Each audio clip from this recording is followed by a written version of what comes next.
So please hold the microphone as if you are holding an ice cream cone. And good luck.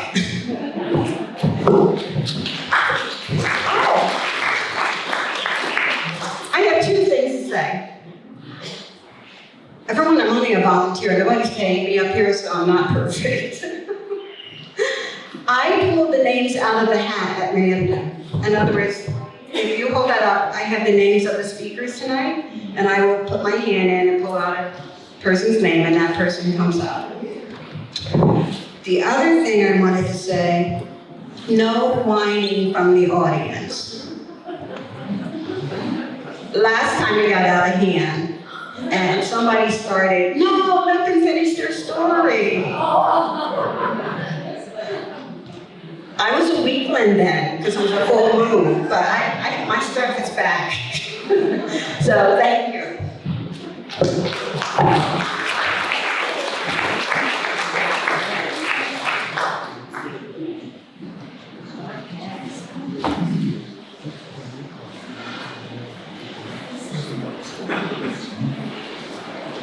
Oh, me.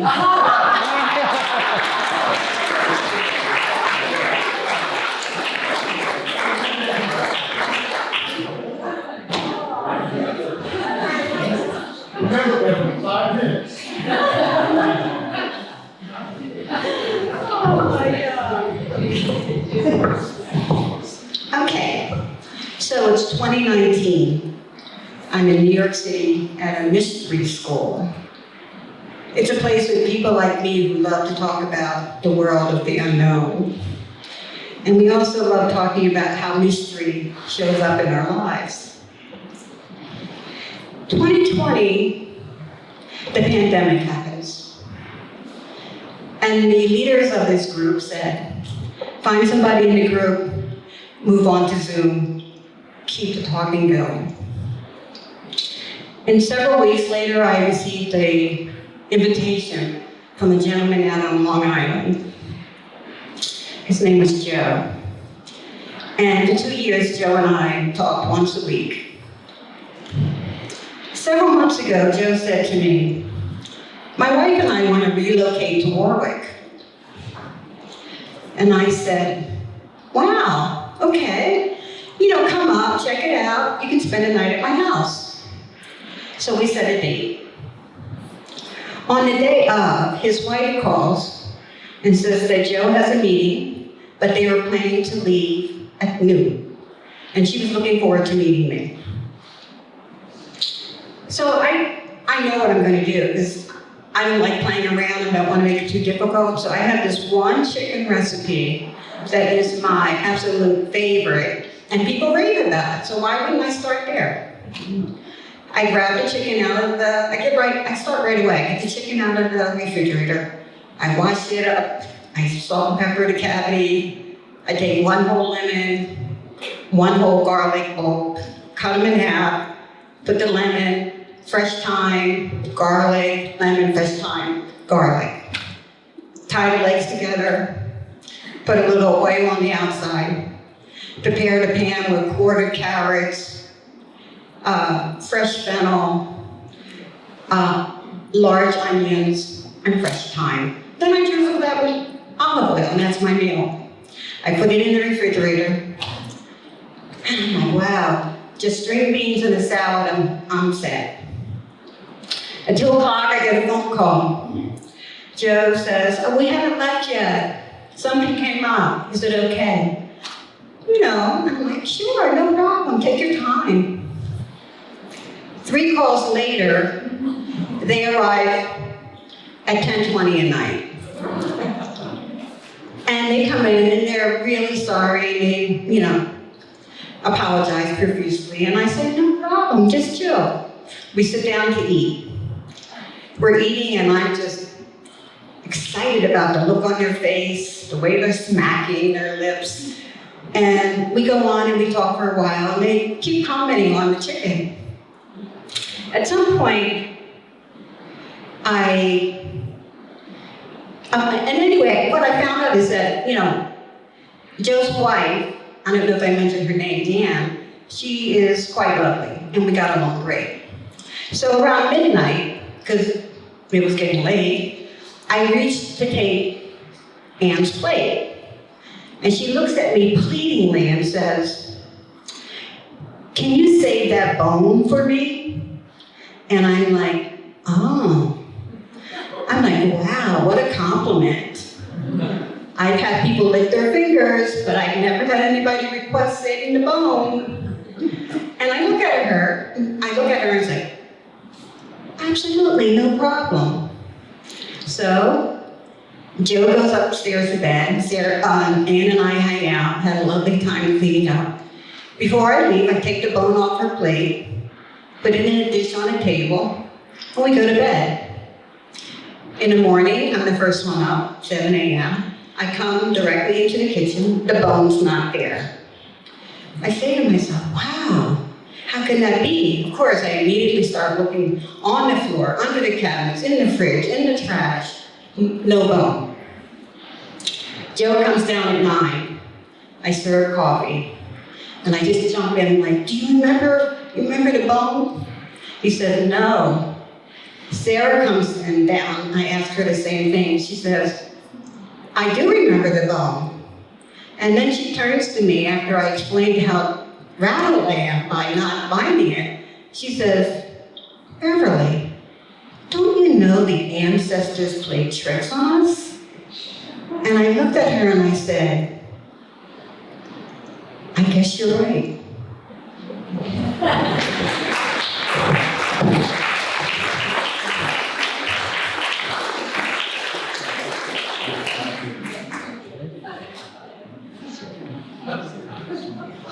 I cut my story short. I'd be a role model. Aura, how many are you?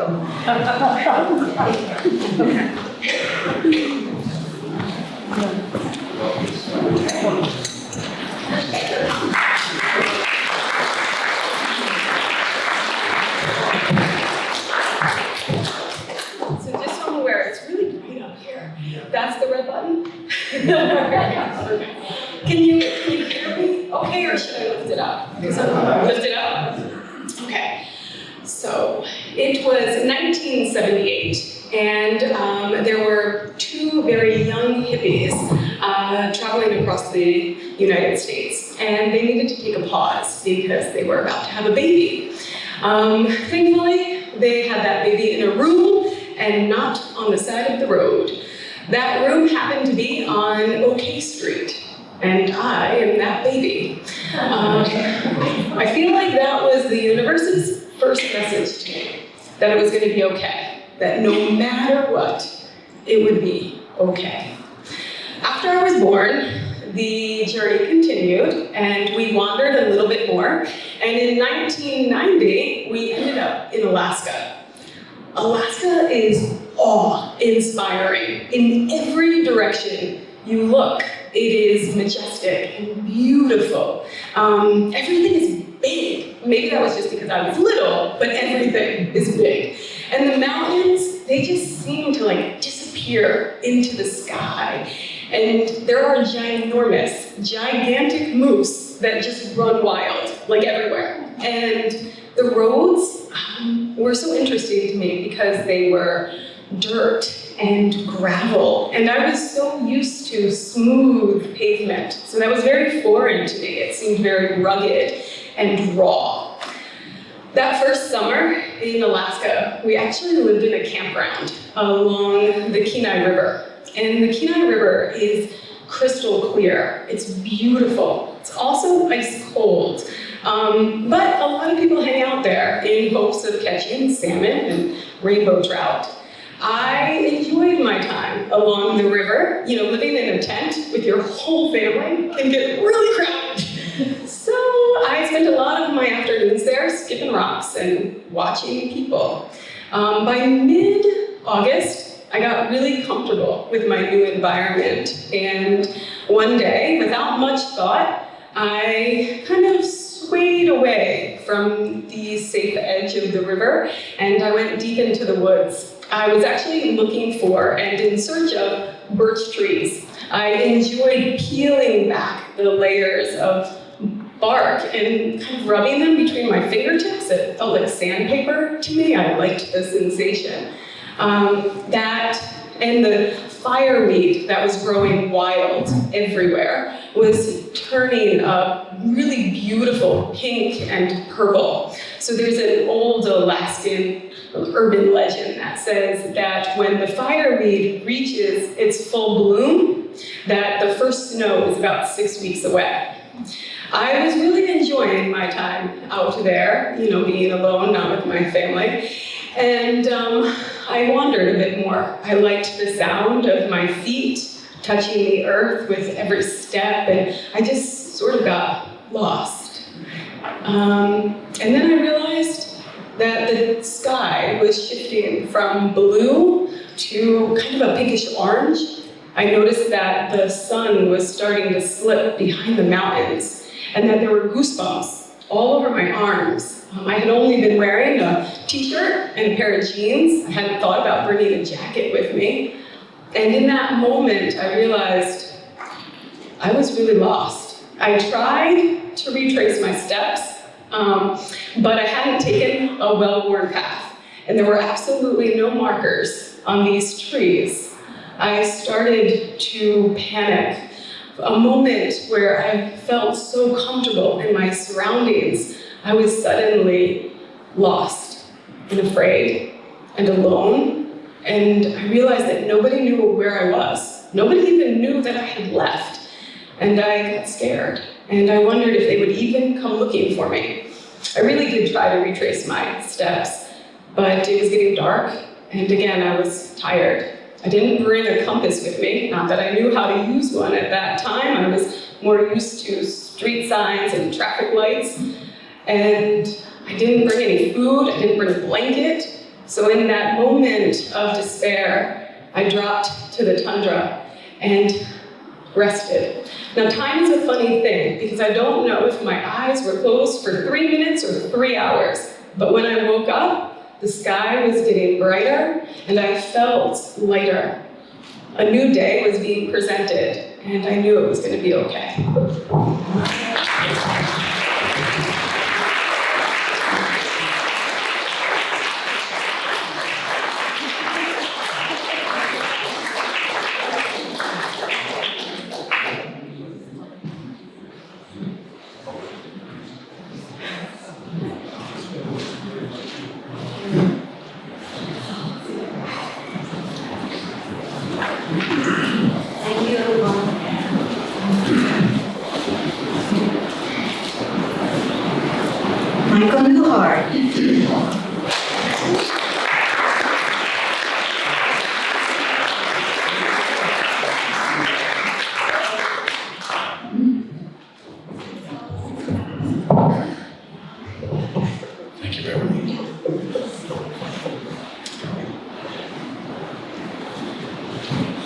I was settling in to my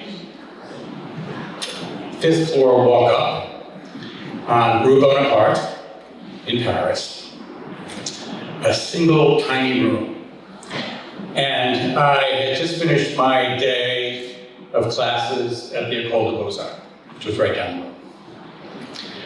And I suddenly heard a knock at the door, and I couldn't imagine who would be knocking at my door because I really didn't know anybody at that time. And I opened the door, and there was a very petite woman with very large eyes and kind of a bob of a haircut and kind of wild. And she introduced herself, and I introduced myself, and I realized that she was my neighbor. Not only was she my neighbor, a wall apart from each other, but our doors were at right angles to each other. And so we were very close in that respect. And she pulled out an omelet pan with this enormous omelet in it. And I was like, oh my God, I'm so hungry, thank God for you. And I accepted it, and she left, and I closed the door, I put it on the table, I got out my knife and fork, and I looked at the omelet, and it was covered in cat hair.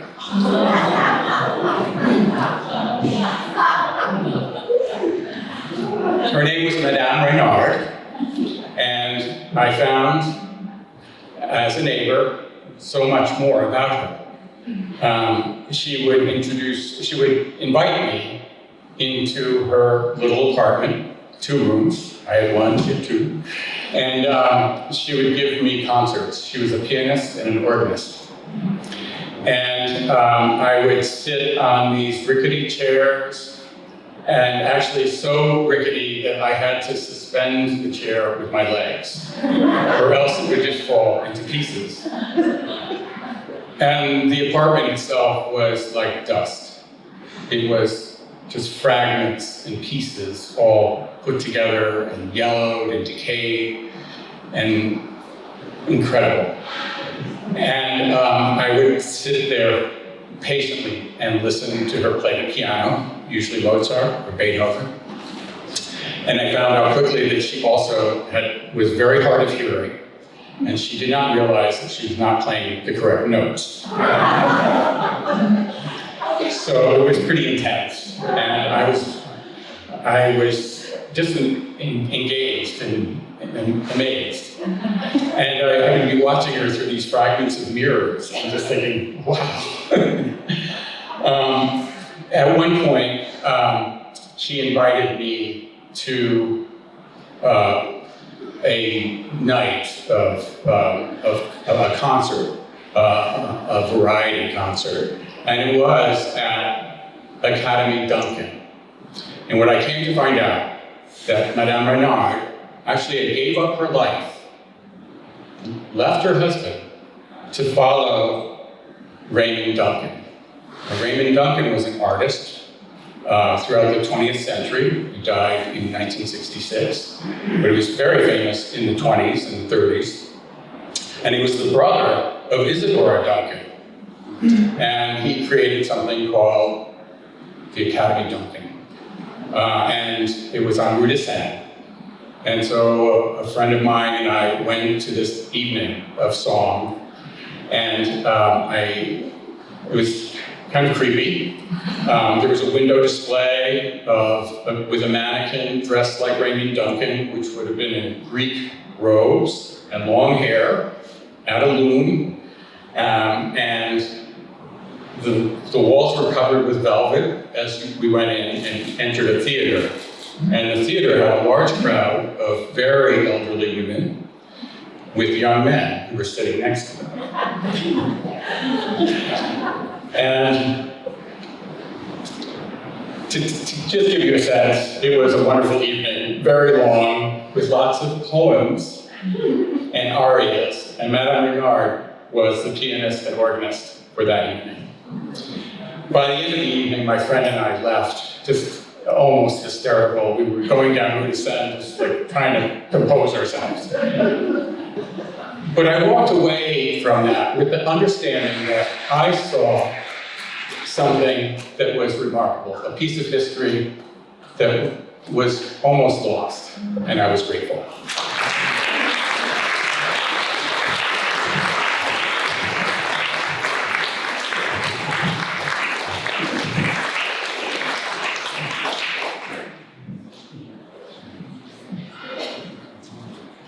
I was going to say someone else can pick names out of the chat.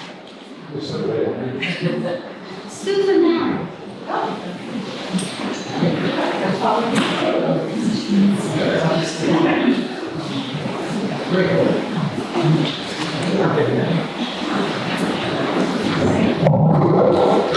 Right here, stage long. Yeah. Okay, where's the red light? I can't see the red light. I see the red light. This is so stressful. It's my birthday. And of course I'm at the animal shelter, like every other day, except that there's an emergency call that comes through, and it's about a cat stuck in a chimney.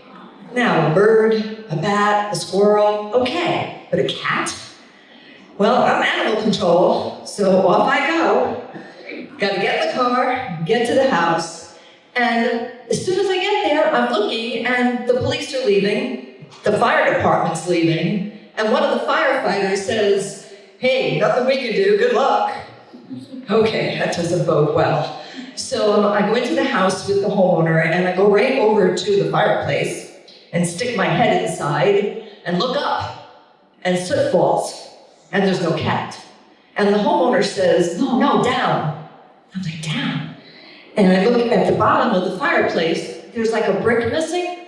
I guess you put your ashes in there and it goes down to the basement. So I have a flashlight and I'm looking into the hole and I see two glowing eyes looking up at me from down there. And I can't figure out how he got down there and how I'm gonna get him out of there. So at this point, it's, okay, maybe I should go down the basement, there's a trap door, open the door, take the cat, easy. Not so easy, because I went down to the basement and the trap door, they had renovated the basement and the trap door was sealed shut. All right, go outside to the outside of the chimney, and I noticed that there is a little hole there. Probably big enough for a cat to get through, but not big enough for me to help the cat get out. Time to call in the big guns. I call my husband, I call the husbands of two of the directors, and I sit back and wait for them to come because there's really nothing I can do at this point. Now we're all there, we're looking at the outside, and we're saying, what do we do? And Stephen, one of the husbands, says, we gotta rent a machine and break through the concrete. Okay, we're all in agreement except the homeowner. He was not in agreement, but there was no choice. So Stephen leaves, goes and gets the equipment, comes back, and now we're breaking through the concrete, and I'm trying to catch the debris so it doesn't fall on the cat. And we finally make what I think is a big enough hole, and I go back inside, and I have a catch pole, which has a loop at the end. It's a noose, and I feed it through that little brick, and I'm trying to get the cat, but I don't want to get it around its neck because obviously then I'll strangle the cat, and that's not a good end to the story. So I'm waiting, and I actually got my birthday gift because the cat put himself in the most perfect position ever. And I was able to snare him, handed the pole off to my husband, and said, bring him up slow, and I'll let you know when to stop. So we ran around, outside again, now I'm at the hole. And Celia and I are peering into the hole, waiting like a dumbwaiter to bring the cat up. And up he comes, and I yell, stop! And we both reach in, grab this cat, and think we're gonna just pull him straight out, but the hole wasn't big enough because the cat was too big. But we didn't let out, we had to keep going. So we're pulling him out, and finally we get him out, and we stuff him into the only carrier we had, which happened to be for kitten. But we got him in, and at this point, everybody, we're high-fiving, everything's great, we succeeded, we got the cat out, but we're not really out of the woods yet because one, there's a hole in this guy's chimney, and two, the cat has to go to the vet. We don't know if he's injured or not. So I bring him over to the vet, and they do x-rays, and they check him out, and guess what? He is filled with BBs. He lights up like a Christmas tree on the x-ray from all the buckshot throughout his body. But there's nothing to be done, they can't be removed, and the vet says just, give him some rest and he should be okay. Now I bring him back to the shelter, I'm getting his cage all set and ready, and Stephen says, we gotta name the cat, because every animal that comes into the shelter gets a name, they're not numbered. And I said, okay, Stephen, go for it. And he goes, okay, I wanna name him Smokey.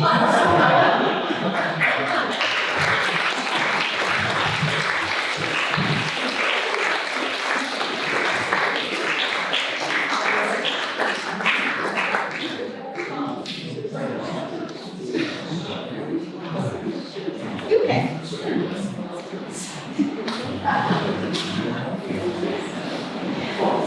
Michael Needleman.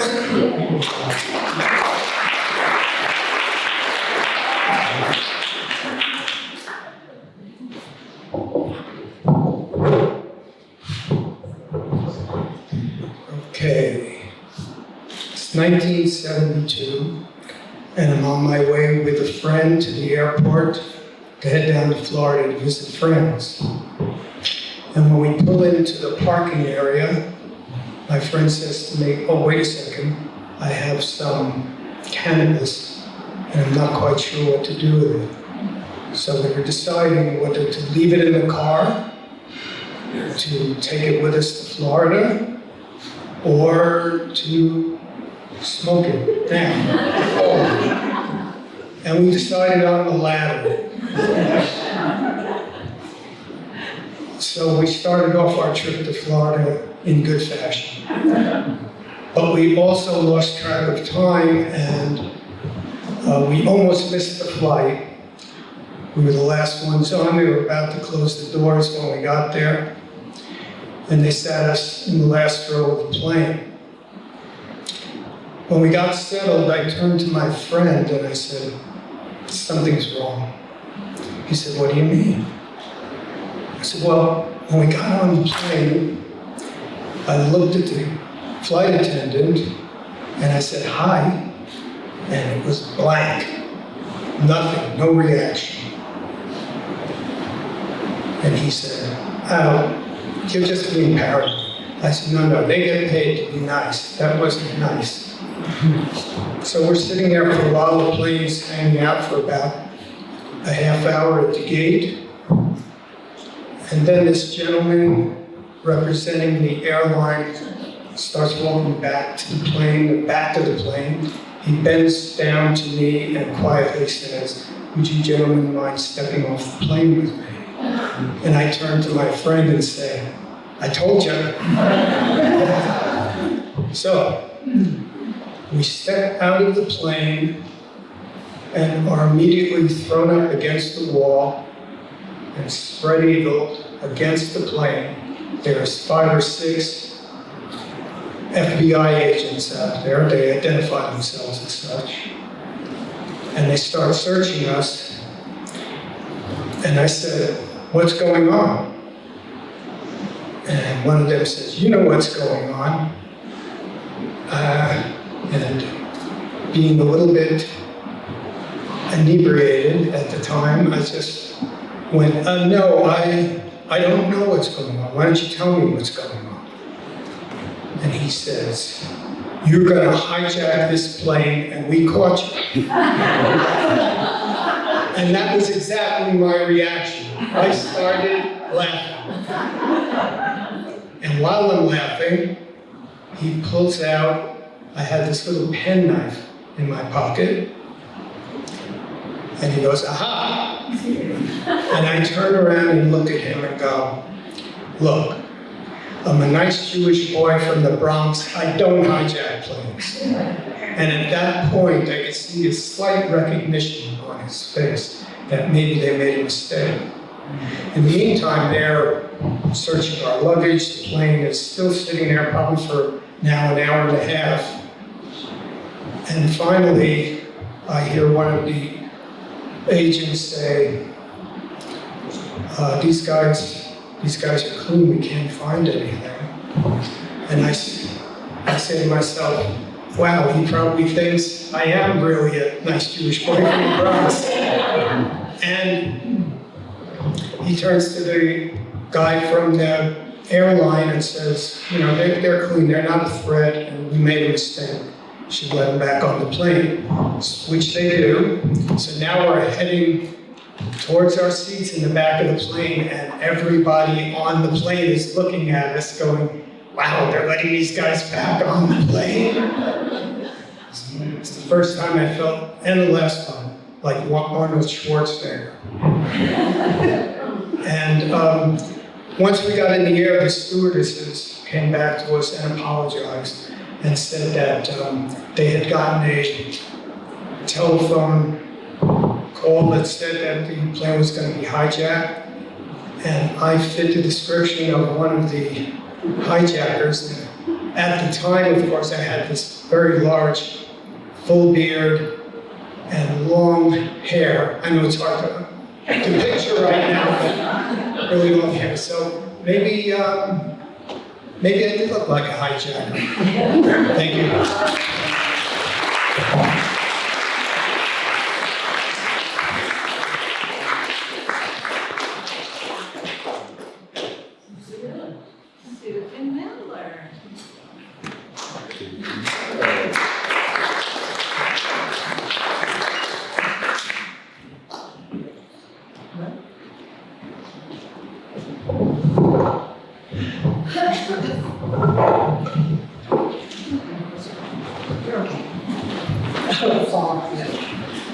a tough one.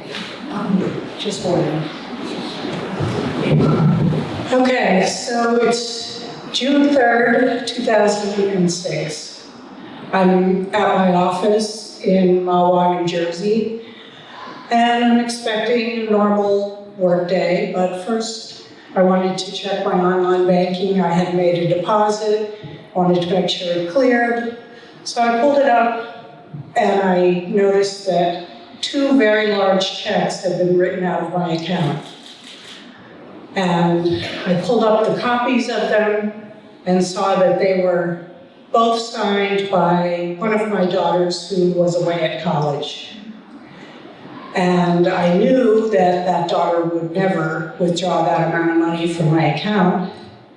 So that left my 3rd daughter, who was living with me at the time. And she was going through a rough breakup and was what I thought in recovery from a pretty serious drug problem. But when I saw that those checks had been written, I knew that was not the case. So I told work I needed to leave. It was a family emergency. I got in my car and started driving back to Warwick and just kept wondering, what am I going to do? Because my now husband was in Ireland on business.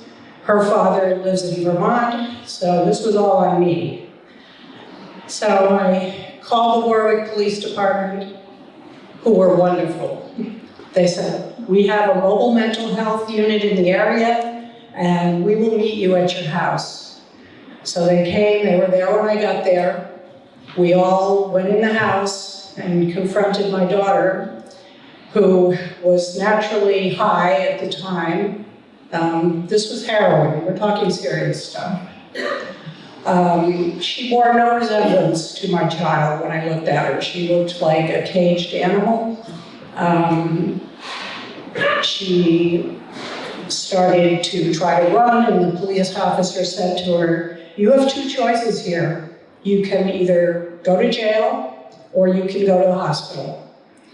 She then started to get combative and said to him, I'm going to kill myself, I'm going to kill Mom. And he said, do you see what you're doing to your mother? And she didn't care at that point. But he got out his handcuffs, and then she realized, okay, he's serious. So she agreed to go to the hospital. So they took her to Bon Secours, to the psychiatric ward of the hospital, and she was locked in there for 3 days while they tried to find a placement for her in the rehab up in Rhinebeck, which they did. And they transported her there, and she was to spend the next 30 days in this rehab. Now, in the meantime, I'm at home by myself, and I don't know whether she's going to stay there. I don't know whether she's going to get out and make good on her promise to come and kill me because she was that angry. I put a lock on my bedroom door, and I didn't sleep. It was probably the worst time of my life. But she made it through. She got through her 30 days. The family all went to visit her and told her how they felt.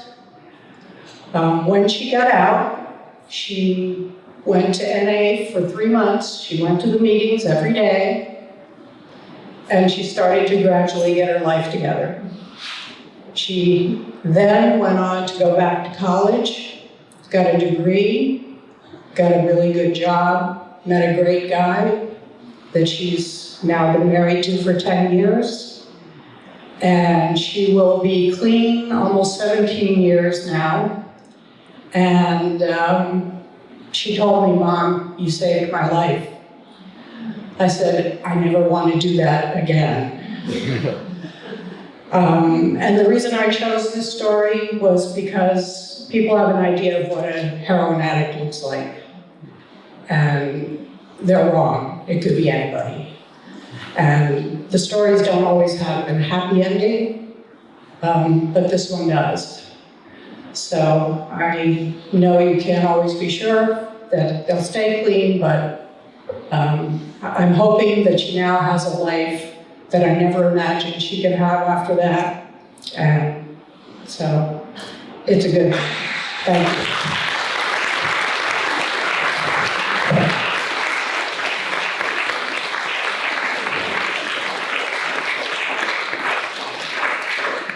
And no confidences were broken. She told this story in the library. Yeah, I met her. Yeah. Came out of Colorado. Dan Mack. Dan Mack.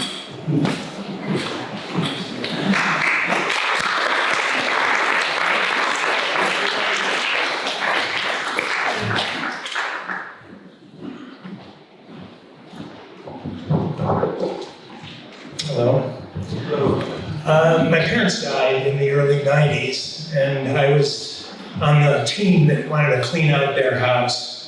They had moved a few times, so the stuff they had was winnowed down to important objects. I was looking forward to cleaning out my father's workshop, just hoping to find some sort of secret pictures or letters or something, but it wasn't there. But my mother, she offered the big surprise. In every room of the house were candles.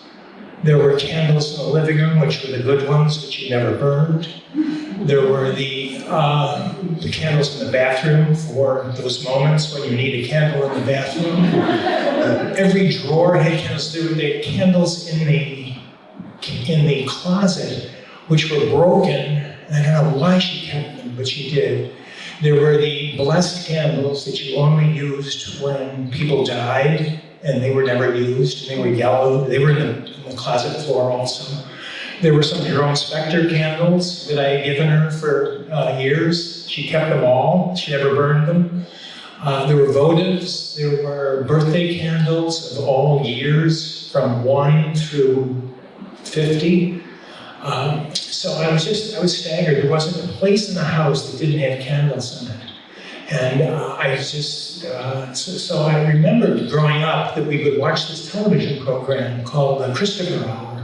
Anyone remember that by chance? The theme of it, this was in the 50s, the theme of it was an old Chinese proverb: it's better to light a candle than to curse the darkness. And that was a wonderful thing. So I just sort of, and at her eulogy, I brought all these candles and gave them to people and told the story. So we move ahead. It was a funny old lady and story. But we move ahead now. I'm beginning to clean out my own house. And I'm not interested so much in candles, but what I have discovered everywhere are empty containers.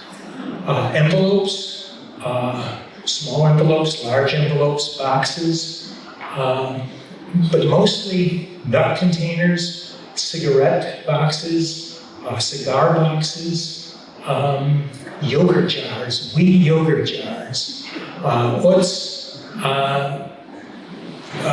corn, caramel corn jars, containers. So I realized, and it was a quiet kind of moment in my life, it probably spanned 10 or 15 years of collecting all these things. And as a designer or a maker, I said, well, I'll need all these. I'll need all these to store things in. And sure enough, I sort of did.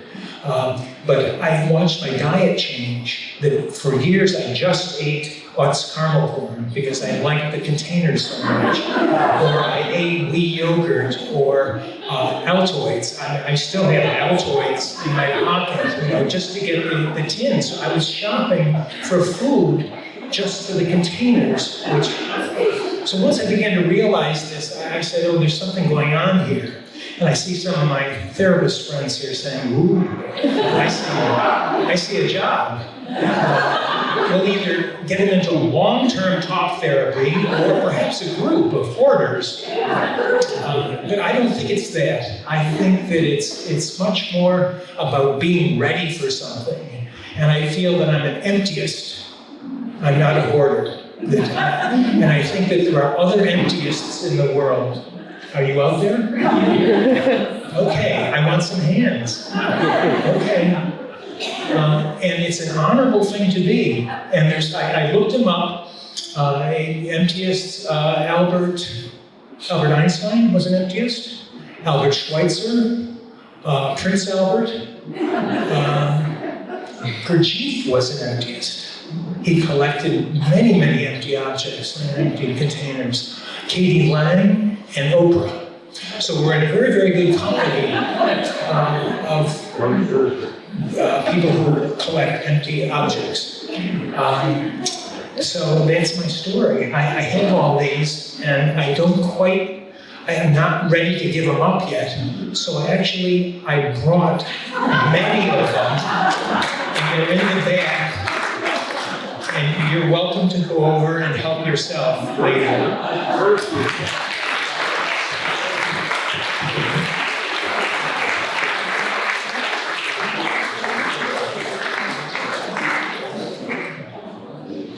Okay, let's try somebody different.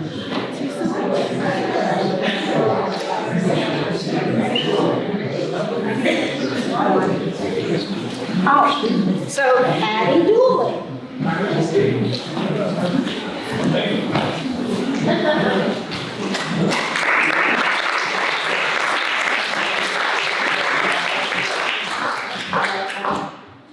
You had offered the road water before. May I? Sure, please. Thank you. Okay.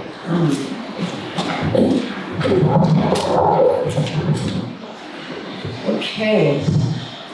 I'm not used to speaking in front of anyone, but I'm going to try tonight. First story. It's about a beautiful sunshiny day. It's about 80 degrees. May 30th, 1955. My mother comes running out of the kitchen. It's time, it's time. My father goes, no, it's not. He says, there's a parade going on. So goes out, runs in the car. The car's not starting. My mother's coming out with her little suitcase, remember that? She's gonna have a baby. So the car doesn't start, and my father turns around and says, May, just stay here because I'm gonna have to go get a car. He runs 2 blocks to the parade, comes back with an army jeep. My mother hops into the army jeep. They rush to the hospital, and I'm coming fast. I just want to get the hell out. I want to see this parade. So this was in Brooklyn, and that same day, or the next day, we moved out to Long Island. And they chose 240-acre farmland. And so I grew up as a little farm girl. And yes, I had to go out and feed those chickens every morning before school. And my brother had to get the eggs because he was the most tender, because eggs do break.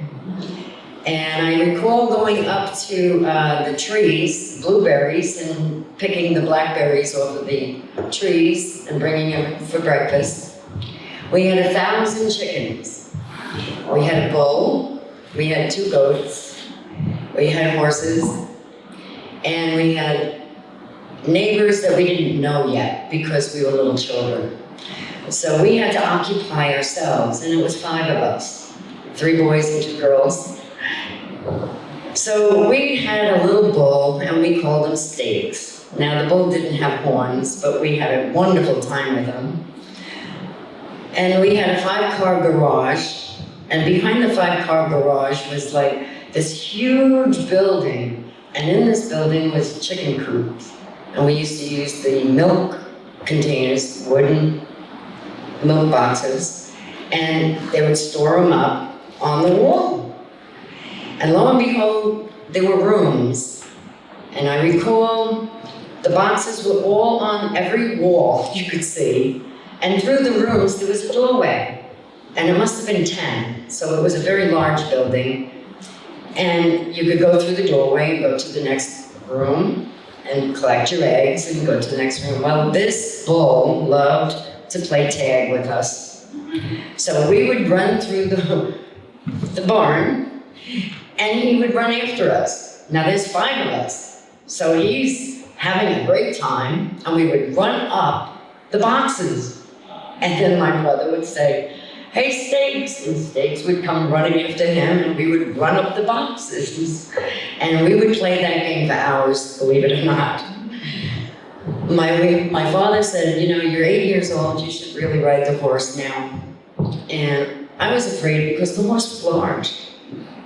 And so I said, okay. And I didn't know that Major was such a darling of a horse that my father just smacked his butt and he started running.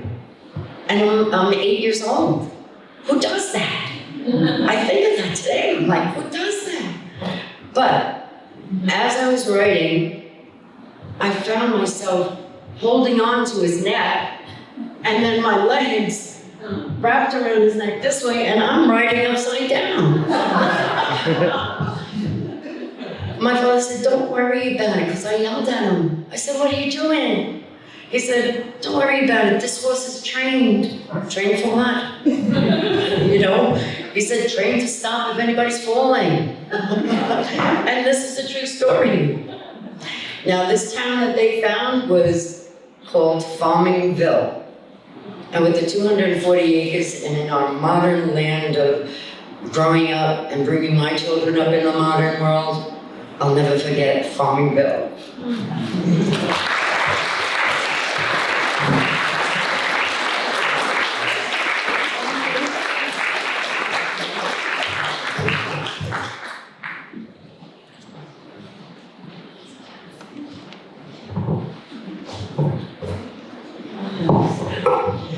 Reed Davis.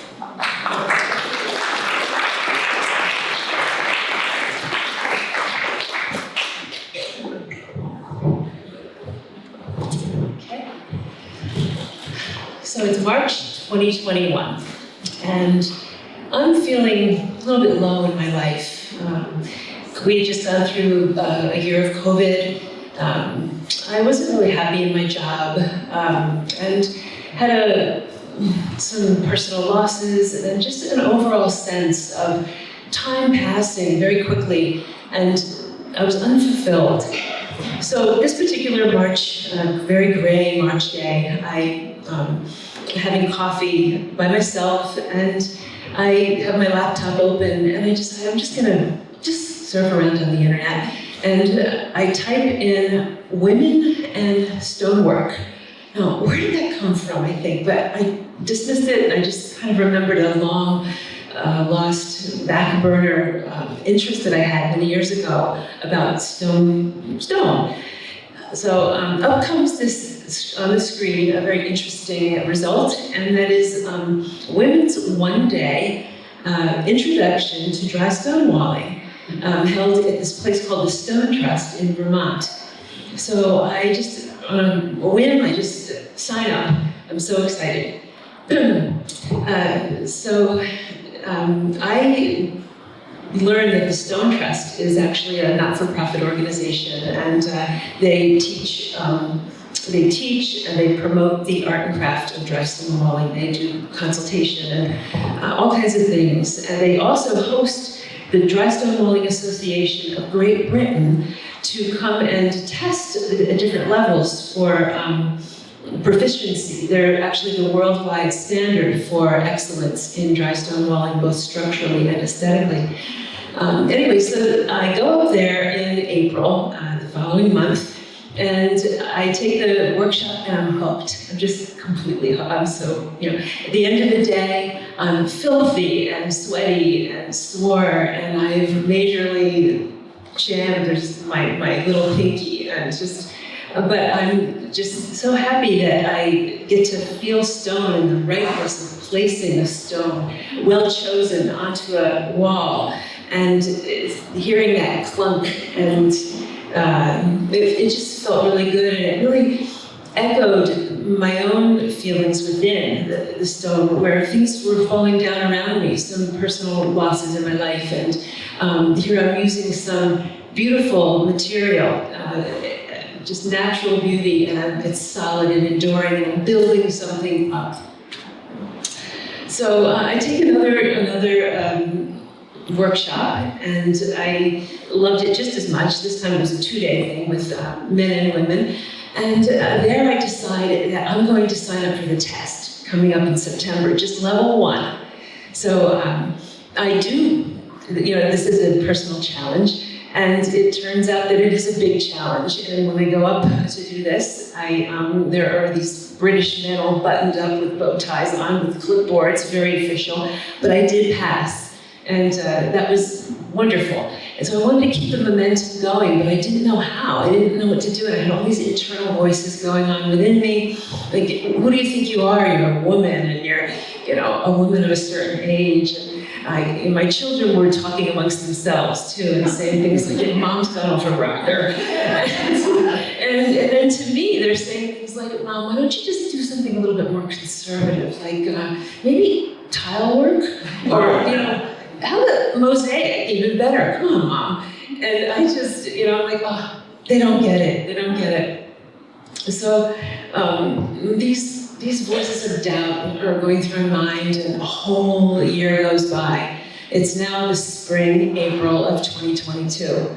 And I really want to continue. And so I didn't know what to do, but I called up the executive director of the Stone Trust. Her name is Amy Louise Pfeiffer. She's just this powerhouse in the not-for-profit world. And she says she'll support me, she'll kind of make suggestions and connect me with people. And sure enough, I do connect with a young woman.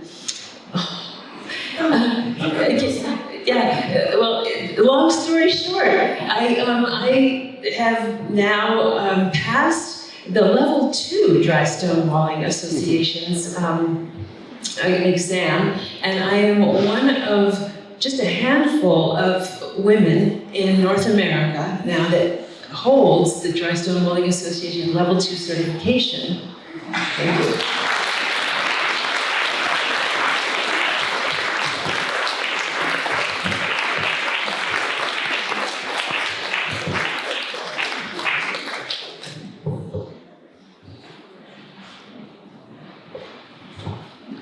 There's only one person left. You think there's 2? Oh, well, somebody. Kendall. Cuz, who else is missing? Oh, her name was in the hat, but she's certainly not going to go out of here without telling her story. Luca, why don't you come up first? I'm not sure how to pronounce your name. Roland. I'm so sorry that you were forgotten. Maybe have somebody who has her back. Well, you didn't say anything about the lights. You come closer. Better. Okay. It's 1989, December. We are in Bucharest, Romania, where I grew up during the communism. And the whole world that I knew until then changed that one day in December. We got a phone call from my father, and we were told to leave our house. We were not safe. He worked for the government. There was a revolution in Bucharest, Romania. They caught the president, and there was a civil war. I was 12, and we left our house. We had to leave that moment, and we had to walk through a family that we knew that lived in a safer area, and there was no government employee working in that family. The reason why we left was because my father said, they know I live there, and they're gonna try to come and find me. So we needed to walk the streets. They were not safe. That day, I grew up really quickly. I was scared. I saw a lot of blood, tanks, bullets, dead people. That walk was short, but really scary. We got to our family house, to the friend's house, and we stayed there for many, many weeks, and the only thing we could do was watch TV with what was happening outside. you could also hear it. Gunshots, tanks, fires, people demonstrating. All you could do is watch TV, nothing else. A few weeks later, the doorbell rang. We opened the door, and it was my father. He was alive, we did not know that. We were safe, and we were free.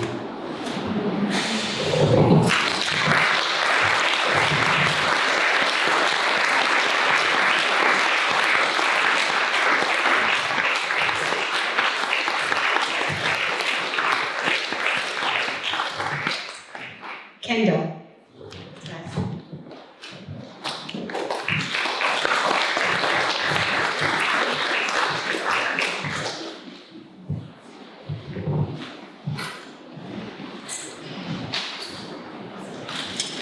On January 14th, 2012, I received a phone call that changed my life, that changed everything about my life. My 23-year-old, handsome, funny, wonderful son, Kevin, had been the victim of an attack on the streets in Philadelphia. He was in the hospital in Philly. He did not survive.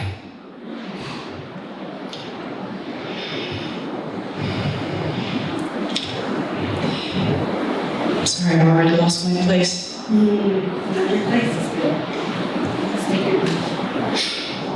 In the weeks and days that followed his death, and months that followed his death, we were dealing with police and reporters.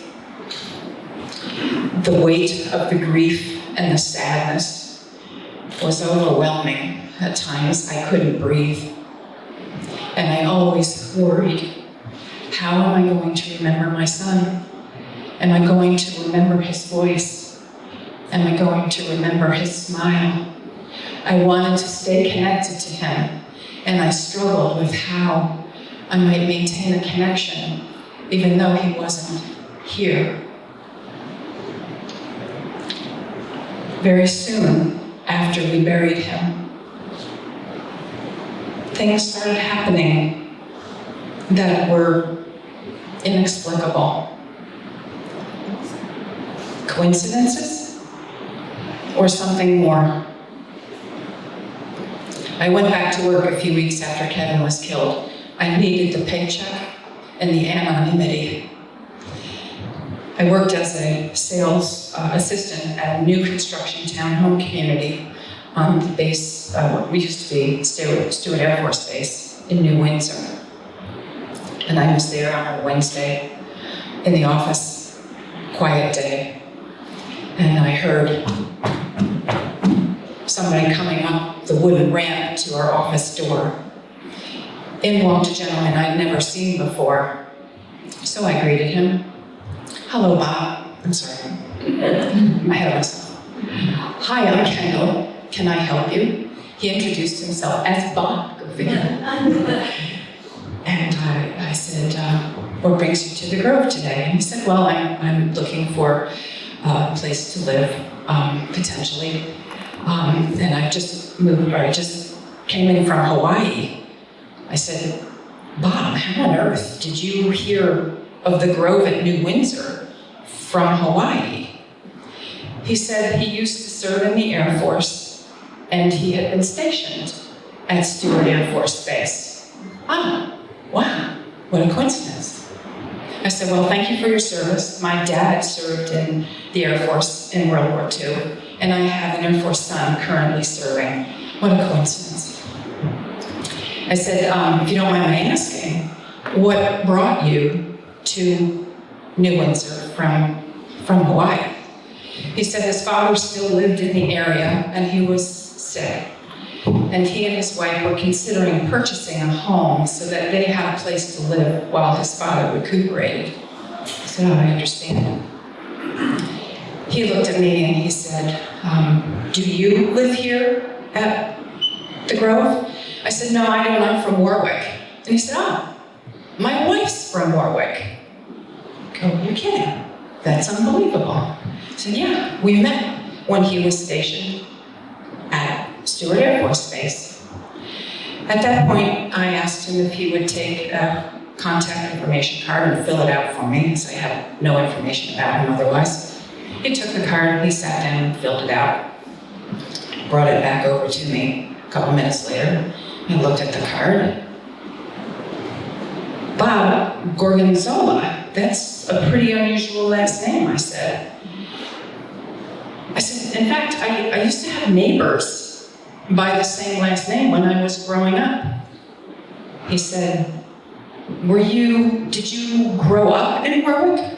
No, I said, I didn't grow up in Warwick. I grew up across the river, I'm from Rye.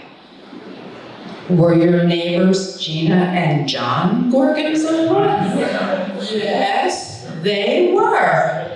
We were incredulous as we realized that Bob and I had attended the Christmas parties of my neighbor, his aunt and uncle, 50 plus years ago. Goodness knows how many parties we were at together as kids. We were still in awe of these various connections. And the sales representative came out and said, all right, I'm going to take you down to see the sales models now, which she did. I went back to my desk and sat down. 15, 20 minutes later, I hear the footsteps on the ramp. I looked up from my desk in time to see Bob throw the door of the office open. He's got a red face, tears streaming down his face, and he is a man on a mission walking right to me. I swiveled on my chair to stand up, and we were in an awkward hug as he threw his arms around me, and he said, I'm so sorry for your loss. I didn't know what was going on. He whispered in my ear and he said, I also have lost a son to drugs a few months ago. Now I'm crying. He's crying. The two of us stood there in a hug for a couple of minutes. When we finally separated, I said to him, how did you put me and Kevin together? He said the sales representative had made some remark when they were out looking at the townhome. And he and his wife were familiar with the story, which had made it all the way to Hawaii about my son Kevin. And they followed it because his wife was from Warwick. That was a gift of connection, one of many gifts to come.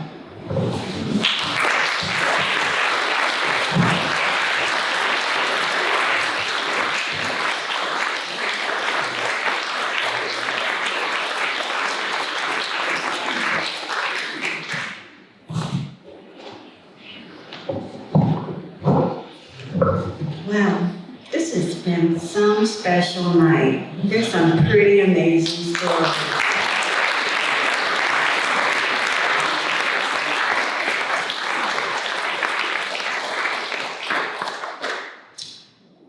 So how do you, is anybody sitting with a story that they feel they're interested in telling tonight? You?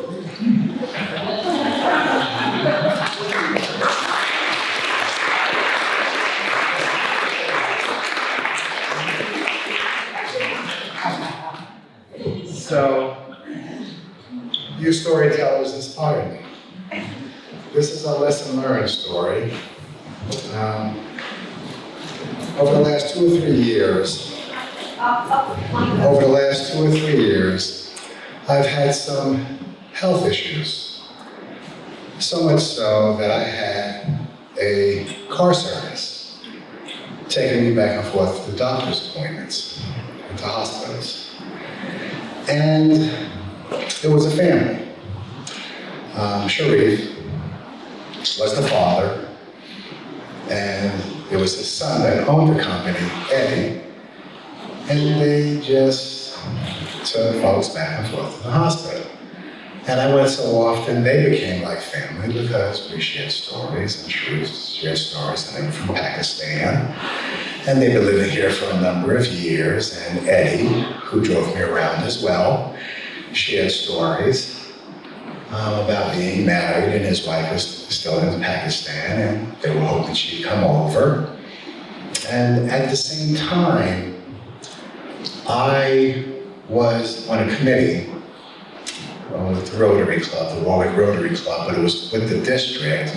I was selected, a handful of us were selected to head up a diversity, equity, and inclusion team to go through the 58 clubs in this region to share with the membership and 1,500 members about thinking differently. Because we are living in a diverse world, and what you see is not always what you get. And that's what I was doing, but back to my story now.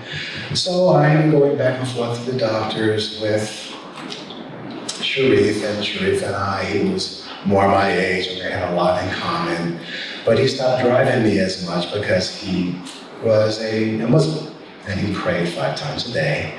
And Eddie, a little younger, in his 30s, not so much, so he started taking me around and he talked about technology and movies and all these fun things. And as I went back and forth to my doctor's appointments, I would come out and I would share with Eddie, speaking slowly and clearly because English was their second language, about what went on with the doctor's appointment, and the oncologist. And as it was fresh in my head, I would sit down and I would share, and I made sure I spoke slowly and clearly so they would understand. I did that to both Sharif and to Eddie. And this went on, for 2.5 years, and we just went on and on and on. And Eddie's wife finally came over to America, and it was exciting, and she hated the cold. So I knew that Eddie had family in Houston, so he had mentioned that he was going to go to Houston. And as I still came out and I told him about the cardiology appointment, I tried to speak slowly and clearly so they would understand exactly what I was talking about with all the stuff that I was going through, because now we're like family, And so then Sharif started driving me more often, and and I was saying, I guess Eddie went to Houston. Yeah, he goes, yeah, Eddie went to Houston. And I said, I miss Eddie, when he's coming back. And he said, well, Eddie is working on his internship. Now, I was speaking slowly and clearly for Eddie to understand all the medical stuff that I was going through, and Eddie was a damn doctor. Right? And I spoke slowly and clearly because I knew English was their second language, but I also knew, they were a transportation company. They weren't doctors, right? And Eddie never said a word, right? That bum, And his father just said nonchalantly, he assumed I knew. Because Eddie and I spent a lot of time together. Eddie never said a word, And he's still in Houston working on his internship. He was really a doctor in Pakistan, but when you come to America, you have to kind of go through the internship again because you're in America. So don't judge a book by its cover.